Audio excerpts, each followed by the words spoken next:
Bueno, de regreso en este tu espacio sábado de consultas y como cada sábado, nuestro interés es mantener a todos los que nos sintonizan en materia de salud al día. Y qué mejor forma de con especialistas de la talla de quien nos acompaña en la tarde de hoy. Y justamente el pasado día 8 celebramos el Día Mundial de la Fibrosis Quísticas y muchos de nosotros nos consultaban por la fibrosis quísticas. Esta enfermedad es muy poco mencionada en la República Dominicana, pero no sabíamos sobre qué se enfocaba y cuáles eran las personas más afectadas.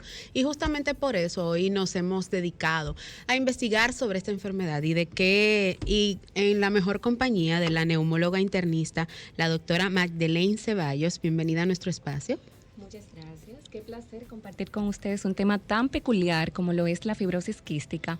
Peculiar por el hecho de que, si bien es cierto, no tiene la mayor de las incidencias, la forma en la que afecta la calidad de vida y la sobrevida de estos pacientes es bastante significativa. Por ende, siempre será un tema muy interesante a compartir con la población general de manera que podamos tener un mayor alcance tanto en el diagnóstico como en el inicio del tratamiento de esta condición. Algo que Magdalene me llamó la atención y que me asustó, y yo pensaba, ¿cómo? Y es posible, con relación a la fibrosis quística, que no sabía que era una enfermedad hereditaria. Pensaba que se podría transmitir a través de algún organismo. Sí, claro que sí. La fibrosis quística como tal se define de hecho como un trastorno genético complejo, progresivo, evolutivo y que está presente desde el primer momento del nacimiento. Es decir, el niño nace con la condición. Y para poder ser heredada es necesario que pueda el padre o la madre ser por lo menos portador del gen defectuoso de manera que pueda ser transmitida la enfermedad a su descendencia. Pero es una enfermedad meramente genética, autosómica recesiva. Esto implica que debe ser o estar presente el gen defectuoso tanto del padre como de la madre. Doctora, ¿y en qué consiste exactamente la fibrosis quística? ¿Cómo se manifiesta en el cuerpo? ¿Cuáles son sus efectos en la persona pues que porta esta enfermedad? La fibrosis quística, lo primero es que se caracteriza por una afección de las glándulas exocrinas de nuestro cuerpo o exócrinas, que son conductos o glándulas que se dedican a producir secreciones que van a ser vertidas a la superficie corporal por lo general, pero igualmente también pues la producción pancreática se ve afectada.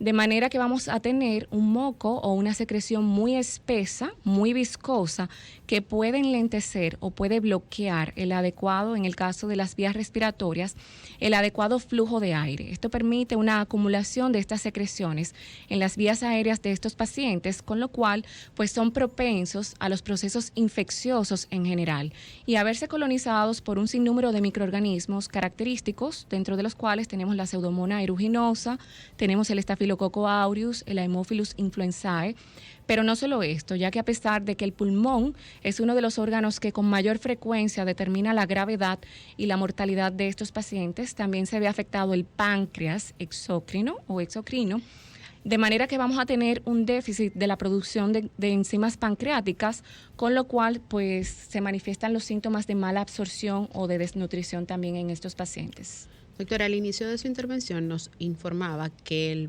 proceso de esta enfermedad es genético, es hereditario. Entonces habló de que ambos padres deben de tener la enfermedad, pero existe la posibilidad, porque todo en la ciencia humanamente es posible, de que un padre lo tenga, pero la madre no, y el niño salir con la enfermedad. Se necesita el par de genes que sea defectuoso para el niño poder desarrollar la condición. Si la madre es portadora, pero el padre no, realmente la incidencia es prácticamente nula. Okay. Debe ser ambos padres un gen defectuoso. Estas son las enfermedades autosómicas recesivas, así se denominan. En el caso, bueno, podría ser como en el caso que los padres no sepan, pero hay que saber qué tipo de tratamiento y qué tiempo puede durar con vida esa persona Y si puede haber una que sea leve o hay una que sea crónica. Si existe alguna clasificación. Las clasificaciones. Realmente todos los pacientes con fibrosis quística a la larga van a cronificarse porque la enfermedad no tiene cura. Sí tiene tratamiento y con este tratamiento puede aumentar la esperanza de vida y la calidad de vida de los pacientes. La sobrevida hasta la fecha son unos 30 años en el mejor de los casos, pero se han diagnosticado casos en Reino Unido de hasta 46 años en un hombre y en el sexo femenino hasta 41 años. Doctora, usted mencionaba anteriormente que la fibrosis quística entraba dentro de la clasificación de las enfermedades autosómicas recesivas. ¿Nos puede hablar un poquito más de eso y dar pues otros ejemplos de que otras enfermedades entran en esta clasificación? Bueno, cuando hablamos de enfermedades autosómicas recesivas, estamos hablando de condiciones en las cuales para manifestar la enfermedad como tal, se necesita de un par de genes defectuosos o dañados que sean portadores de la mutación en cuestión, en este caso la fibrosis quística. Por ende es necesario que tanto el padre como la madre sean al menos portadores de la enfermedad o bien la padezcan. Todas las enfermedades que son autosómicas recesivas deben cumplir con este principio, que deben ser adquiridas a través de ambos padres que sean portadores de la condición o que la padezcan. Este es el caso también de la falsemia, donde vamos a tener que igualmente ambos padres deben de tener el mismo gen o el rasgo para poder transmitir la condición a su descendencia. De acuerdo a nuestro país o a la tasa de mortalidad, ¿cuántos pacientes existen en República Dominicana con esta condición? Y según leí recientemente informes, más de 2 pacientes por día fallecen de esta condición y al año hay alrededor de 150 personas que mueren por este padecimiento, que justamente por eso nos causó tanto impacto al momento de esta enfermedad y de que es tan poco conocida en la República Dominicana. Muy bien, realmente en el Caribe y en América Latina en general, la tasa o la incidencia de fibrosis quística no es del todo conocida, ya que no tenemos estudios e investigaciones que con tanta certeza puedan certificar realmente cuál es el porcentaje por donde va la tasa. Sin embargo, sí sabemos que la clínica de fibrosis quística, que está localizada en el Hospital Robert Reid Cabral, cuenta con un total de hasta 150 pacientes que están positivos para el test del sudor, que es el pilar del diagnóstico en estos casos, y que se benefician también pues, de estudios genéticos para hacer un diagnóstico más certero de la condición. Tenemos ya unos 45 pacientes diagnosticados de manera genética y 150 pacientes que están incluidos en el programa de fibrosis quística positivos al test del sudor. Pero me gustaría que usted hablara, doctora, con relación a eso del test del sudor. ¿Es un análisis específico que determina que el paciente puede tener la enfermedad? Correctamente. El test del sudor es un estudio que debe ser realizado por un personal certificado, altamente especializado en el mismo. Y bueno, consiste en la colocación de gasas que están embebidas en pilocarpina, el cual es un fármaco que va a inducir la sudoración. Se colocan a nivel del antebrazo del paciente y mediante iontoforesis con electrodos, pues se induce la sudoración a este nivel. Posteriormente se realiza una recolección de este sudor para medir las concentraciones de electrolitos en el mismo. De estar superior a 60 milimol por litro o 60 miliequivalentes por litro se considera positivo. Ya pruebas con un valor inferior a 40 se consideran negativas. Sin embargo, cuando están entre 40 o 59 ya se considera indeterminado y son pacientes que se benefician de un tamizaje para fibrosis quística. Con relación a las razas, perdóname. No se preocupe más. Juliana, con relación a las razas, ¿qué raza es más propensa a tener la enfermedad? Sí, ¿qué etnia? Esa es una muy buena pregunta porque verdaderamente que se preguntará a muchas gentes. La fibrosis quística es una enfermedad que hasta hace poco tiempo se consideraba exclusiva de la raza blanca o caucásica, con una incidencia de 1 por cada 2.500 a 3.000 nacidos vivos.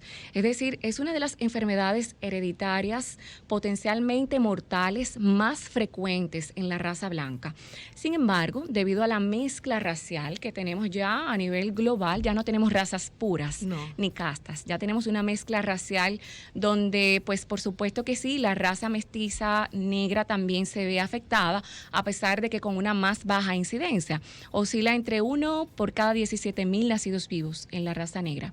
En nuestra raza, que sería más bien mestiza, mulata, como bien dijimos, es indeterminado el porcentaje de la incidencia porque no tenemos los estudios con el aval que puedan certificar por dónde va más o menos la tasa, pero sabemos que hay unos 150 pacientes. Tenemos muchas situaciones con esos estudios casi siempre, en todas las ramas. Sí, esperamos que en lo adelante puedan llevarse a cabo más estudios, sobre todo en nuestro país, para conocer cuál sería realmente el rango estimado de la incidencia y la prevalencia de esta enfermedad.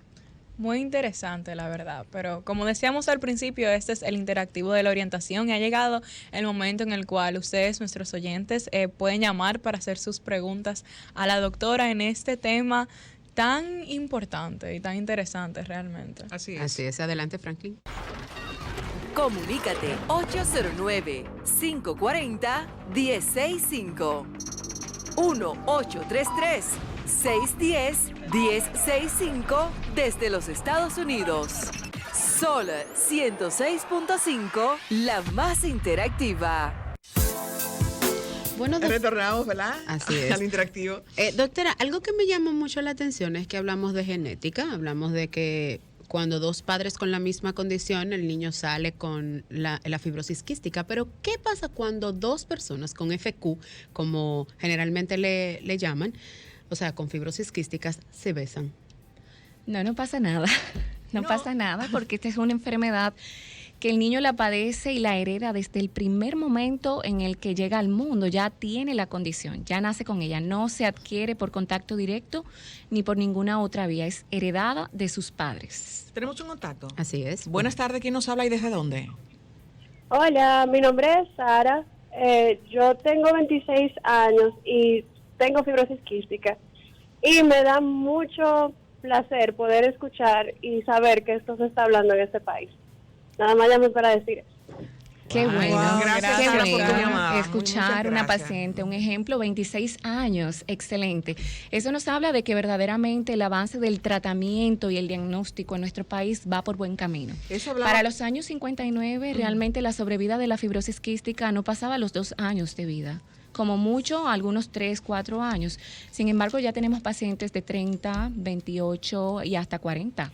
Así Doctora, es, y ¿cómo- con el cómo- avance de... Ajá. Decía que precisamente como dice la doctora, con el avance de la tecnología, los nuevos estudios y precisamente espacios que compartan información y Excelente. aporten a que los pacientes y la comunidad en general esté informado, pues definitivamente va por un buen camino y estoy segura que la tasa de mortalidad va a dar un giro positivo. Excelente. Bueno, gracias por la llamada de Sara. Y con relación a Sara, me gustaría saber qué tipo de tratamiento y cómo puede Sara cuidarse con Excelente. relación a que ella es diagnosticada con fibrosis Al quística. padecimiento. Muy bien. Una vez ya se ha efectuado el diagnóstico de esta condición, que cabe resaltar, en muchos casos es infradiagnosticada, debido a que no se disponen de todas las herramientas, los estudios paraclínicos necesarios.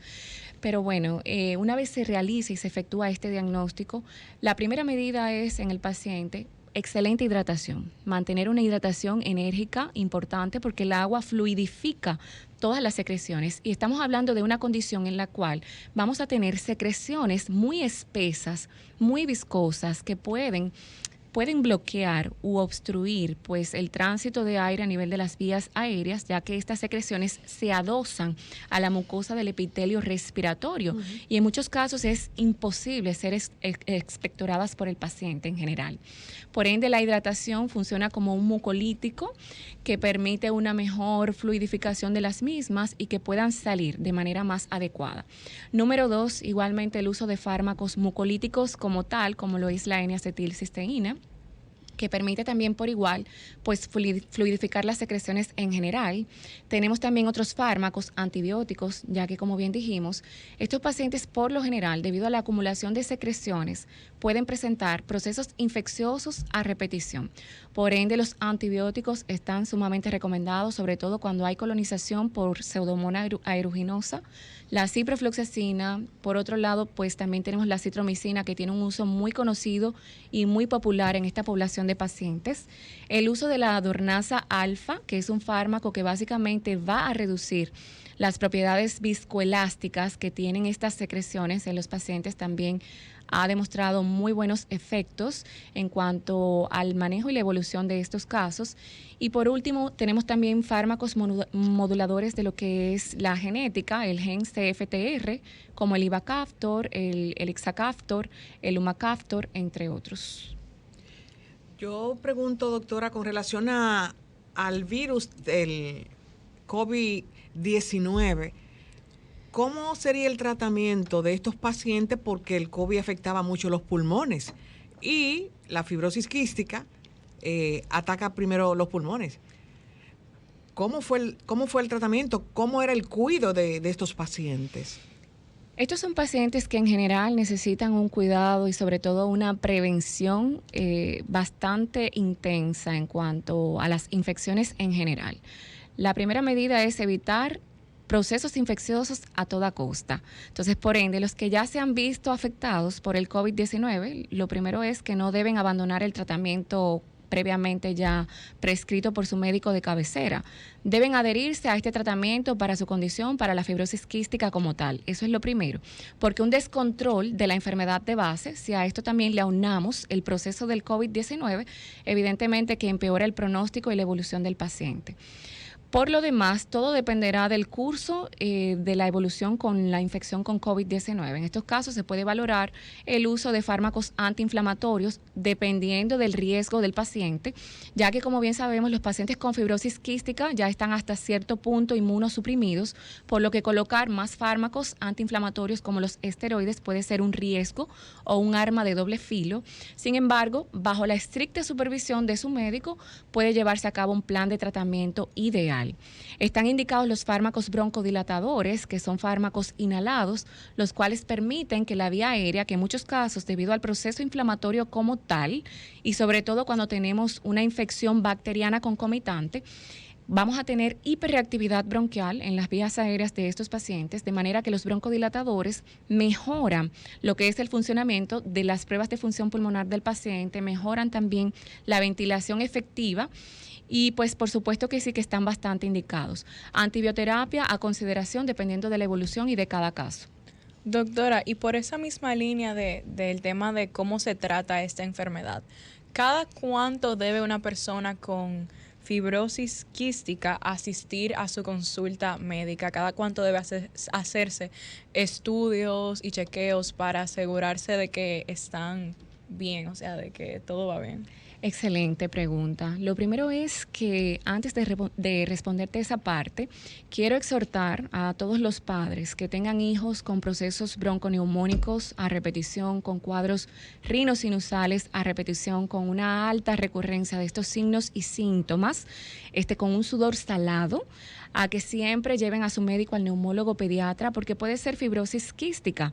Entonces, el diagnóstico aumenta, cuando se realiza, aumenta la sobrevida de los pacientes, ya que permite un tratamiento oportuno. El chequeo de estos casos no debe superar los 3 meses. Cada 3 meses el paciente debe estar en su consulta. Hay programas en los cuales, pues mensual, de hecho. Pero un mínimo de 3 meses el paciente debe ser visto por su neumólogo pediatra. Doctora, perdóname, Denisa, en el caso de muchas madres que, como usted decía, el niño presenta siempre mucha gripe, muchas secreciones y comienzan a hacerle brebaje, que una miel con limón, con cebolla, que es rábano. ¿Qué recomendación usted le tiene a esas madres con esos niños que son así y que les gustan hacer sus tesis? Bueno, realmente los remedios caseros nunca van a sustituir los fármacos. Con cebollín, doctora. Estos remedios de la abuela, del vecino, sí, de la mamá, nunca van a sustituir los fármacos que están ideados para tratar una condición. Ahora bien, lo cierto es que los té, siempre y cuando no tengan componentes extraños, mezclas de procedencia dudosa, sean componentes naturales, realmente no son dañinos, siempre y cuando no se cumplan estos criterios que acabamos de mencionar. No sean dañinos, no tengan componentes extraños ni componentes también adicionales como farmacológicos, se pueden hacer. Ahora, lo que nunca deben es sustituir que el paciente acuda a la consulta en busca de ayuda. Doctora, usted habló dentro de la farmacología que utilizaban los pacientes de fibrosis quísticas sobre algunos antibióticos, pero para nadie es un secreto que cuando uno va donde un especialista lo primero que le dice es no tomes el antibiótico por más de 3 días. ¿Qué pasa con este tipo de pacientes que tienen que consumirlo constantemente? ¿Y cómo cuidarían las paredes de su estómago? Porque también el consumo excesivo de un medicamento me imagino que traerá algún efecto secundario. Sí, la parte de los 3 días de los antibióticos dependerá de cada caso. Cada caso es diferente. Hay pacientes que con 7 días está bien, pacientes con 5 días, ok. Algunos necesitan hasta 10, 14 días. Todo dependerá de cada paciente de manera individualizada. Ahora, si bien es cierto, como bien acabas de mencionar, los pacientes con fibrosis quística normalmente tienen una condición que se denomina polifarmacia. Es decir, están polimedicados, tienen un arsenal de tratamientos, de pastillas, de medicamentos, y es que son necesarias. Necesitan enzimas pancreáticas sintéticas para poder absorber los nutrientes de los alimentos que consumen, necesitan tratamientos antibióticos no de manera permanente, pero sí constantemente. Son pacientes que en muchos casos el tratamiento antibiótico puede ser prolongado, todo dependerá del curso y la evolución de cada paciente. En muchos casos se usa, como ya bien mencionamos, tanto los fármacos como la ciprofloxacina, la acitromicina, betalactámicos de amplio espectro. Otros pacientes también necesitan de fármacos inhalados antibióticos como la tobramicina en caso de que se haya identificado la presencia de una pseudomonas aeruginosa. Todo esto ciertamente puede tener un efecto a nivel gástrico, pero por ello es muy importante la protección gástrica. Usted habla de inhalador y justamente no se me puede quedar esa pregunta. ¿Qué pasa cuando el niño, aparte de la condición de fibrosis quística, también tiene el padecimiento de asma y ambos se conjugan? Exactamente, bueno, en estos casos es un poquito más tórpido, es mucho más difícil porque el asma por sí solo ya es un arte. El tratamiento del asma es un arte que amerita por igual pues también de un sinnúmero de medicamentos. Que nomás si a esto también le añadimos el hecho de una fibrosis quística. Sin embargo, no debe esto amedrentarnos. Lo importante es que el paciente se adhiera a su terapia tanto para el asma, con el uso de sus inhaladores previamente prescritos por su médico neumólogo. Y lo siguiente es que tenga un acercamiento a su médico de cabecera con un seguimiento estricto y directo, de manera constante con su neumólogo. Yo pienso, doctora, que tendríamos que tener más de 1 hora para seguir hablando de la fibrosis quística, pero se nos acaba el tiempo. Es bueno que usted nos recuerde sus redes y darle las gracias por tomar parte de su tiempo y venir a compartir tantas informaciones con nosotros. Gracias a ustedes. Me pueden encontrar en Instagram como Neumo Ceballos. Ahí estoy a servirles. Y sus contactos para todas esas personas que quedaron con alguna duda y quieren hacerlo de manera particular, porque a veces somos medio tímidos y no nos gusta llamar. Así es. Me pueden encontrar en el Centro Médico Monumental los lunes y los viernes a partir de las 8 de la mañana, los viernes a partir de las 4. En la Clínica Altagracia también martes y jueves 8 a.m. y en la Clínica Abreu los lunes y los miércoles a partir de las 2. Así es. Sí. Bueno, a ustedes que nos sintonizan, les exhortamos a que mantengan la sintonía porque luego de esta pausa tenemos muchas informaciones interesantes que comentarles con usted y compartirlas como cada sábado. Adelante, Franklin. Estás escuchando el interactivo de la orientación.